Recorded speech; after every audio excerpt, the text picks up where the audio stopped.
Good morning, this is doctor Hasan from CPRM clinic. আমরা বলেছিলাম যে স্ট্রেচিং সম্বন্ধে কিছু ডিসকাশন করব। তো আজকে mainly condition wise depending on disease কিছু আমরা স্ট্রেচিং দেখাবো, যে স্ট্রেচিংগুলো করলে পেশেন্ট ফ্লেক্সিবল থাকবে এবং পেশেন্টের রিপিটেটিভ ইনজুরি যেটা হওয়ার চান্সেস থাকে সেটা থেকে পেশেন্ট ডেফিনেটলি ভালো থাকবে বা অ্যাজ এ প্রিকশন ইউজ করতে পারে। তো আজকে আমরা দেখাবো যে নর্মালি আমরা ব্যাক কেয়ারের জন্য বা আমাদের ব্যাকটাকে লো ব্যাক পেন হয় আমাদের নর্মালি, বা upper back pain, middle back pain, সেগুলো থেকে ভালো থাকার জন্য আমরা কী কী স্ট্রেচিং করতে পারি এবং যে স্ট্রেচিংগুলো করলে ডেফিনেটলি আমরা উপকার পাবো। আমাদের সামনে বসে আছে আমাদের এক মডেল, নাম ঋষিকা। তো বিষয়ে আমি দেখাচ্ছি কী কী জিনিস করবে। নর্মালি আমাদের স্ট্রেচিং দু রকমের হয়, আমরা অ্যাক্টিভলি করতে পারি, আবার কিছু এক্সারসাইজ যেগুলো প্যাসিভলিও করা যায়। মানে প্যাসিভলি কোনো ফিজিওথেরাপিস্ট কিংবা ফিজিক্যাল থেরাপিস্ট বা যোগা থেরাপিস্ট যদি কেউ থেকে থাকে সে করিয়ে দেবে, কিংবা যদি বাড়ির কেউ জানতে পারে সেও করিয়ে দিতে পারে। ফার্স্ট হচ্ছে আমরা যেটা করবো সেটা হচ্ছে হ্যামস্ট্রিং স্ট্রেচ। হ্যামস্ট্রিং স্ট্রেচটা কি? হ্যামস্ট্রিংটা হচ্ছে আমাদের একটু অ্যানাটমি জেনে নিলে ভালো হয়। সেটা হচ্ছে যে আমাদের যে থাই থাকে, ব্যাক থাইতে একটা মাসল থাকে, সেটাকে আমরা হ্যামস্ট্রিং বলে থাকি। হ্যামস্ট্রিংয়ের মেন ফাংশনটা হচ্ছে আমাদের নি ফ্লেকশনে হেল্প করে। আমরা এটা নি ভাঁজ করছি, এই ভাঁজ করতে গেলে হ্যামস্ট্রিংয়ের একটা বড় রোল থাকে। এই hamstring not only a single muscle, এটা অনেকগুলো মাসল নিয়ে হ্যামস্ট্রিং তৈরি হয়ে থাকে। তো এটাকে আমরা কীভাবে স্ট্রেচ করবো? ফার্স্ট হচ্ছে আমরা পেশেন্টের লেগটাকে অ্যারাউন্ড 30 to 40 ডিগ্রি লিফট করবো। লিফট করার পরে তারপর আমরা ফুটটাকে টানবো টুয়ার্ডস বডির দিকে এবং আস্তে আস্তে একটা প্রেশার রাখবো হাতে, একটা হাতে প্রেশার রাখবো, প্রেশার রেখে এইভাবে টানবো। তুমি ফিল করছো? ফিল করছে, তার মানেই হচ্ছে হ্যামস্ট্রিংটা স্ট্রেচ হচ্ছে। এটাকে আমরা হোল্ড করবো 10 to 15 সেকেন্ডস, 3 থেকে 4 বার রিপিট করবো। This is the hamstring stretch. Next আমরা আসছি কোয়াড্রিসেপস স্ট্রেচ। কোয়াড্রিসেপস মাসলের মেন ফাংশনটা হচ্ছে আমাদের স্ট্যান্ডিংয়ে হেল্প করে। আমরা যে দাঁড়িয়ে আছি মেন যে কাজটা করে থাকি সেটা হচ্ছে কোয়াড্রিসেপস। কোয়াড্রিসেপসটা আমাদের কয়েকটা মাসলের সমন্বয়ে তৈরি। Quadriceps not only single muscle, এই মাসলটা একটা খুব বড় ভূমিকা আছে আমাদেরকে ইরেক্ট পশ্চারে দাঁড়িয়ে থাকতে। তুমি সাইড লাইন হও, সাইড লাইন হও।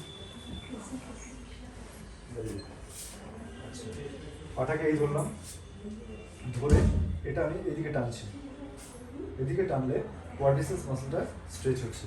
এটা ঠিক আমি যখন প্যাসিভলি করে দিচ্ছি, পেশেন্ট চাইলে অ্যাক্টিভলিও করতে পারে। হাতটা দাও, এটা হোল্ড করো। হ্যাঁ, এটা এইভাবে সাইড লাইন ওয়াইজ এটা করতে হবে। এটাও 10 to 15 সেকেন্ডস হোল্ড করতে হবে, 3 থেকে 4 বার রিপিট করতে হবে। ওকে, থার্ড এক্সারসাইজ আমরা যেটা দেখাবো সেটা হচ্ছে জিএস স্ট্রেচ, গ্যাস্ট্রোসোলিয়াস স্ট্রেচ। এটা করতে গেলে কি করতে হবে? এটা করতে গেলে এটা করতে হয়, সেটা হচ্ছে ফুটটাকে আমরা এইভাবে ধরলাম, ধরে আমরা এদিকে টানবো। এই যে টানছি, এই টানছি, নিটাকে জাস্ট স্টেবিলাইজ, নিটে যেন বেন্ড না হয়। টানলাম 10-15 কাউন্টস, 3 থেকে 4 বার। 15 কাউন্টস, 3 থেকে 4 বার। এটা যদি পেশেন্ট অ্যাক্টিভলি করতে হয় তাহলে কি করতে হবে? আর টানার দিকে এটা পেশেন্ট টানতে পারে, যেটুকু আসে সেটুকু। 10 to 15 কাউন্টস, 3 থেকে 4 বার হোল্ড করতে হবে। নেক্সট হচ্ছে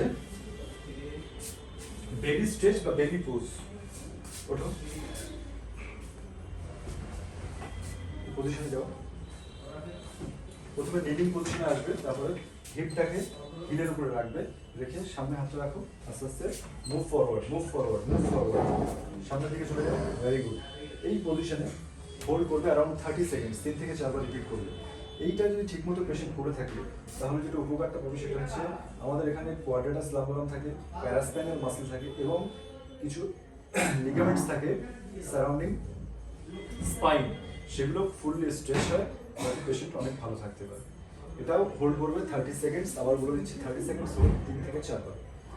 ওকে, ফাইন। নেক্সট রিল্যাক্স, ঠিক আছে। নেক্সট হচ্ছে পিরিফর্মিস স্ট্রেচ। পিরিফর্মিসগুলো একটা মাসল থাকে। পিরিফর্মিস মাসলটা যেটা থেকে থাকে সেটা হচ্ছে আমাদের হিপের এই পোর্শনটা থাকে।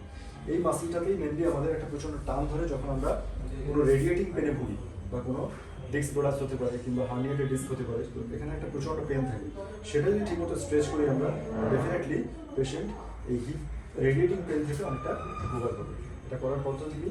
যদি আমাদের এই পায়ে থাকে, মানে লেফট লেগে পেন থাকে, তো লেফট লেগটা ক্রস হবে, এই পাটাকে এইভাবে ধরতে হবে, হোল্ড করবে, হোল্ড করে 15 to 20 সেকেন্ডস 3 থেকে 4 বার রিপিট করো। রিল্যাক্স। নেক্সট হচ্ছে স্ফিংক্স টেস্ট। স্ফিংক্স টেস্টে উপর হও, পেশেন্ট প্রোন পজিশনে শুয়ে থাকবে, শুয়ে থেকে এলবোতে আসবে। এবার আস্তে আস্তে কি করবে, হাতটা বডিটাকে তোলো, হ্যাঁ ভেরি গুড। এই পজিশনে আসবে 10 কাউন্টস 3 থেকে 4 বার। এটাকে আমরা বলে থাকি স্ফিংক্স টেস্ট। এটার ফাংশনটা কি করে, এটা যদি আমাদের কোনো রকমের ডিস্ক প্রোলাপস থাকে কিংবা যদি দেখা যাচ্ছে যে কোনো রকমের হালকা করে ডিস্কটা বাইরে বেরিয়ে আসছে, সেক্ষেত্রে কি করবে, এটা খুব উপকার করে ডিস্কটাকে আবার রিপ্লেস করার জন্য। বাস আবার সেকেন্ড পজিশন করে দেখো, আরেকবার করো, আরেকবার আপ, ভেরি গুড। ওকে, এটা হচ্ছে স্ফিংক্স টেস্ট। নেক্সট হচ্ছে cat and camel exercise. Come on your, তুমি তোমার রিস্টে এসো এবং নিতে এসো, রিস্টে এসো এবং নিতে এসো। Very good. এই এটাকে এক্সারসাইজ। এক্ষেত্রে যেটা হয়ে থাকে সেটা হচ্ছে পেশেন্টের যে ব্যাকটা আছে, ব্যাকটা ডাউন করো, একদম ডাউন, আবার আপ করো, ফুল আপ, ফুল আপ, আবার ডাউন করো। এখানে কোনো হোল্ড নেই, just down and up for 10 Times, 10 বার করবে, জাস্ট আপ অ্যান্ড ডাউন। এটাকে আমরা বলে থাকি cat and camel exercise.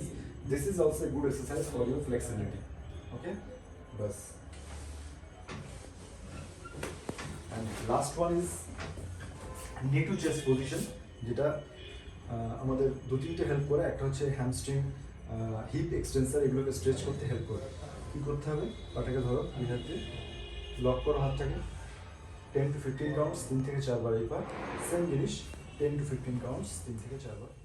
Stretch, low back stretch. Low back stretch mainly আমরা করে থাকি যদি আমাদের ডিস্কের পরিমাণটা একটু বেশি বেরিয়ে থাকে, সেক্ষেত্রে আমরা প্রোলাপস ডিস্ক যদি বেশি বেরিয়ে থাকে বা পেশেন্ট যদি রিকভার করে থাকে প্রোলাপস ডিস্ক থেকে, সেক্ষেত্রে আমরা লো ব্যাক স্ট্রেচটা দিয়ে থাকি। লো ব্যাক স্ট্রেচটাও আমাদের মেন যেটা করে থাকি সেটা হচ্ছে কোয়াড্রেটাস লাম্বোরাম বা প্যারাস্পাইনাল মাসলটাকে স্ট্রেচ করে বা ফ্লেক্সিবল রাখে, যার ফলে কী হবে, ইন ফিউচার আমরা কোনো সামনে থেকে ভারী ওজন তুলতে গেলেও কোনো সমস্যা হয় না। কী করতে হয়, পাটাকে বেন্ড করো towards chest, both the legs, yes, hold করো, হোল্ড করতে হবে 30 সেকেন্ডস, 30 সেকেন্ডস হোল্ড করো 3 থেকে 4 বার। এটা করলে পেশেন্ট ডেফিনেটলি ভালো থাকবে।